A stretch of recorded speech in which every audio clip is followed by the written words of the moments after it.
Assalamualaikum warahmatullahi wabarakatuh. Puji syukur saya panjatkan kepada Allah Subhanahu wa taala karena pada kesempatan ini izinkan saya mempresentasikan disertasi hasil penelitian saya yang berjudul Antecedent dan Konsekuensi Kinerja Awak Kabin pada Perusahaan Penerbangan Full Service milik pemerintah di Indonesia.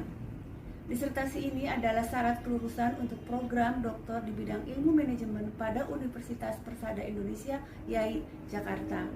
Sebelumnya, saya ucapkan terima kasih kepada yang terhormat promotor Bapak Profesor Dr. Ismu Hajar SEMM dan ko-promotor Bapak Dr. Alex Jami SEMM, serta saya ucapkan terima kasih kepada yang terhormat dosen penguji Profesor Dr. Insinyur Anus Irwan Muiz MSc dan Bapak Dr. Insinyur Yuli Jain MM. Sebelum saya mempresentasikan disertasi saya akan mempresentasikan metrik perbaikan dari hasil sidang seminar hasil yang diselenggarakan pada tanggal 24 Agustus tahun 2020.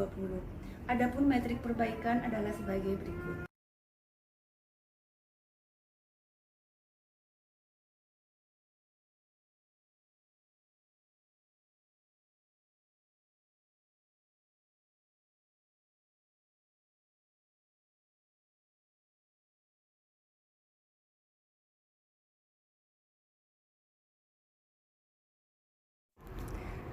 Baiklah, untuk mempersingkat waktu, saya akan memaparkan presentasi dari disertasi saya.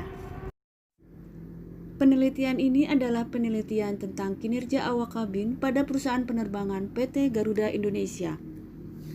Kinerja awak kabin yang baik dan unggul bagi perusahaan penerbangan adalah kinerja awak kabin yang dapat bersaing di dalam bisnis penerbangan yang kian kompetitif sehingga dapat unggul dalam persaingan. Menjadi tantangan bagi perusahaan penerbangan untuk dapat mempersiapkan para awak kabinnya dengan baik dengan meningkatkan profesionalisme dalam bekerja agar kualitas pelayanan dapat terus meningkat. Salah satunya dengan perencanaan dan strategi pengembangan sumber daya manusia yang handal dan berkualitas sehingga dapat memenangkan persaingan di dunia penerbangan. Sumber daya manusia yang berkualitas akan menjadi aset bagi semua perusahaan. PT Garuda Indonesia adalah perusahaan penerbangan yang masuk dalam kategori full service airline, yaitu perusahaan penerbangan yang memberikan pelayanan secara maksimum. Berarti pelayanan yang diberikan secara penuh seperti pelayanan mencakup pemberian makanan dan minuman serta hiburan film selama penerbangan. Pelayanan tersebut mencakup pelayanan free flight, in-flight, dan post-flight. Permasalahan yang dihadapi oleh PT Garuda Indonesia yaitu permasalahan di lingkungan kerja awak kabin yang tidak kondusif, pemberhentian beberapa pimpinan puncak di dalam perusahaan karena terlibat beberapa skandal yang dapat merugikan perusahaan, isu-isu seputar beban kerja awak kabin sehingga mendapat teguran dari Dirjen Perhubungan, kompensasi dengan mata uang rupiah yang diberikan kepada para awak kabin internasional yang melayani rute penerbangan internasional di tengah kurs mata uang asing dolar yang tinggi, penurunan posisi ke-1 pada penghargaan internasional untuk awak kabin PT Garuda Indonesia sebagai World Best Cabin Crew. Di sini dipaparkan beberapa indikator kinerja untuk awak kabin versi Skytrax, yaitu suatu badan internasional yang khusus memberikan penilaian dan memberikan penghargaan internasional untuk beberapa perusahaan penerbangan di dunia. Kriteria itu mencakup kriteria penilaian hard service, soft service, cabin service, dan onboard product pada perusahaan penerbangan.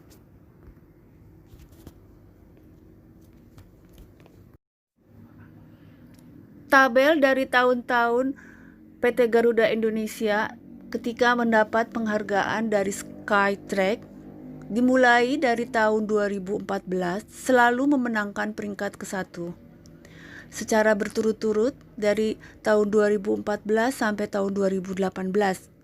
Jadi selama 5 tahun berturut-turut selalu mendapat peringkat nomor 1 sebagai World Best Cabin Crew. Tetapi pada tahun 2019 PT Garuda Indonesia untuk awak kabinnya peringkat 1 menurun menjadi peringkat 2, di mana peringkat 1 dimenangkan oleh para awak kabin dari Singapore Airlines.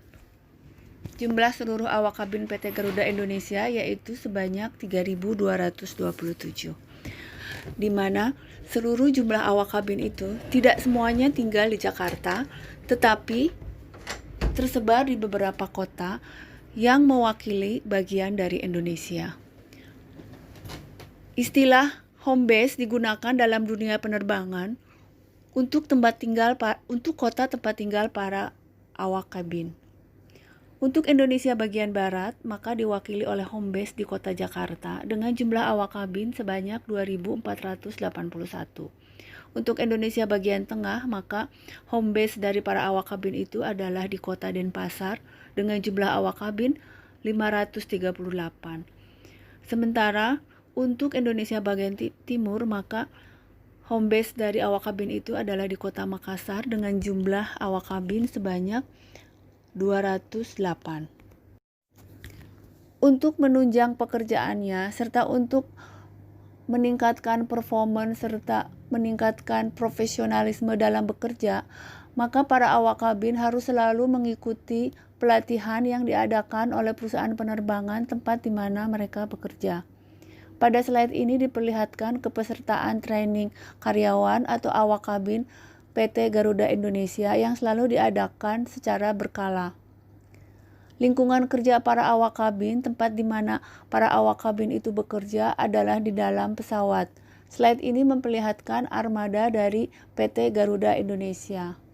Pada penelitian ini, peneliti juga melakukan prasurvei, di mana prasurvei ini untuk bisa lebih memperkuat penelitian dan juga untuk menemukan faktor-faktor apa yang menjadi penyebab menurunnya kinerja para awak kabin.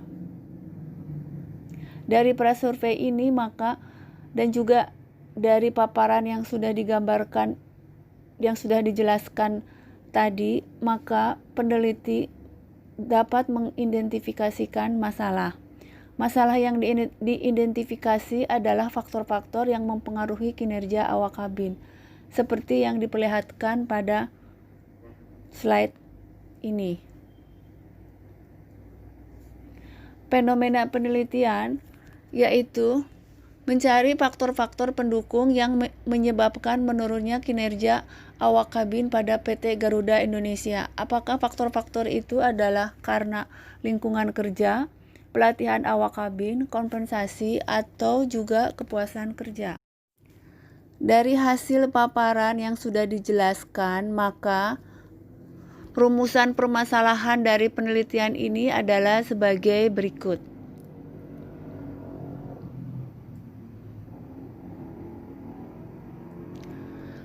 Penelitian ini juga diperkuat dengan tinjauan teori, di mana tinjauan teori dapat diperlihatkan pada slide berikut.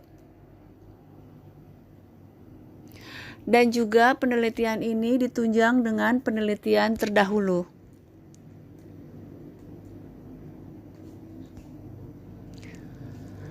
Adapun hipotesa penelitian adalah sebagai berikut. H1, terdapat pengaruh lingkungan kerja terhadap kepuasan kerja awak kabin PT Garuda Indonesia. H2, terdapat pengaruh pelatihan terhadap kepuasan kerja awak kabin PT Garuda Indonesia. H3, terdapat pengaruh kompensasi terhadap kepuasan kerja awak kabin PT Garuda Indonesia. H4, terdapat pengaruh lingkungan kerja, pelatihan, dan kompensasi secara simultan terhadap kepuasan kerja awak kabin PT Garuda Indonesia. H5, terdapat pengaruh lingkungan kerja yang berimplikasi terhadap kinerja awak kabin PT Garuda Indonesia. H6, terdapat pengaruh pelatihan yang berimplikasi terhadap kinerja awak kabin PT Garuda Indonesia. H7, terdapat pengaruh kompensasi yang berimplikasi terhadap kinerja awak kabin PT Garuda Indonesia. H8, terdapat pengaruh kepuasan kerja awak kabin terhadap kinerja awak kabin PT Garuda Indonesia. Hak 9, terdapat pengaruh lingkungan kerja, kompensasi, pelatihan, dan kepuasan kerja awak kabin secara simultan terhadap kinerja awak kabin PT Garuda Indonesia. Kerangka pemikiran dari penelitian ini adalah sebagai berikut.